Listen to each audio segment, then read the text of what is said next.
syariat memberi porsi besar tentang masalah akhlak. Syariat Islam memberi porsi yang besar perhatian terhadap akhlak. Karenanya dalam Al-Qur'an, dalam hadis-hadis Nabi sallallahu alaihi wasallam banyak dalil yang menunjukkan akan keutamaan akhlak yang mulia. Contohnya seperti sabda Nabi sallallahu alaihi wasallam, "Laisa syai'un athqalu fil mizan min husnil khuluq." Tidak ada suatu pun yang lebih berat di timbangan pada akhirat kelak yang lebih berat daripada akhlak yang mulia. Artinya apa? Akhlak mulia kalau diletakkan di atas timbangan kebaikan maka sangat berat. Sangat berat. Kemudian juga misalnya dalam hadis yang lain kata Nabi sallallahu alaihi wasallam, "Innar rajula la yudriku bi husni khuluqihi darajatas shaim al-qaim." Sungguhnya seorang dengan akhlaknya yang mulia bisa menggapai kedudukan seorang yang senantiasa salat malam dan senantiasa puasa sunnah. Artinya ada seorang yang dia jarang puasa sunnah atau tidak puasa sunnah dan tidak melaksanakan salat qiyamul lail, tetapi dia memiliki akhlak yang mulia. Maka orang ini dengan akhlak yang mulianya bisa mencapai derajat orang yang senantiasa salat malam dan senantiasa puasa sunnah. Kenapa? Akhlaknya yang mulia. Kemudian juga dalam hadis Nabi sallallahu alaihi wasallam mengatakan, "Aqrabukum minni majlisan yaumal qiyamah ahasinukum akhlaqa." Kata Nabi sallallahu alaihi wasallam, orang yang paling dekat denganku pada hari kiamat kelak adalah yang paling baik akhlaknya di antara kalian. Jadi akhlak barometer di kedudukan di surga adalah akhlak yang mulia. Kemudian kata Nabi sallallahu alaihi wasallam, "Al-muwatti'una aknafan alladzina ya'lafun wa yu'lafun." Yaitu orang-orang yang membentangkan pundak-pundak mereka, tangan-tangan mereka, yang mereka mudah untuk bergaul dan mudah untuk diajak bergaul. Para hadirin yang dirahmati oleh Allah Subhanahu wa taala, oleh karenanya akhlak mulia bukanlah perkara yang sepele, tetapi perkara yang sangat diperhatikan oleh syariat. Ya.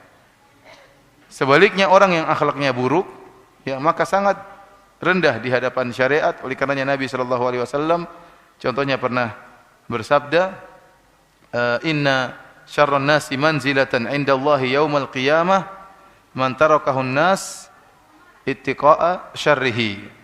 Sungguhnya orang yang paling buruk kedudukannya pada hari kiamat kelak yaitu orang yang ditinggalkan manusia karena manusia takut dengan keburukannya, takut terganggu oleh orang ini. Dalam riwayat kata Nabi sallallahu alaihi wasallam, ittiqa'a fuhshihi. Orang-orang takut dengan buruknya lisannya.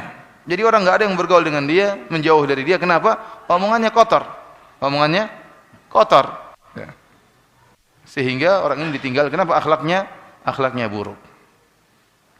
Para hadirin dan hadirat yang dirahmati Allah Subhanahu wa taala, dan merupakan ciri khas dakwah Ahlus Sunnah wal Jamaah adalah dakwah yang perhatikan dua perkara, yaitu masalah tauhid dan masalah akhlak. Ini dua perkara yang harus mendapatkan porsi besar dalam dakwah dan merupakan ciri khas dari Ahlus Sunnah wal Jamaah. Karenanya tatkala Nabi sallallahu alaihi wasallam berdakwah, maka yang dikenal dari Nabi oleh musuh-musuhnya, musuh-musuh mengenal dari Nabi, yaitu tentang dakwah tauhid dan dakwah terhadap akhlak.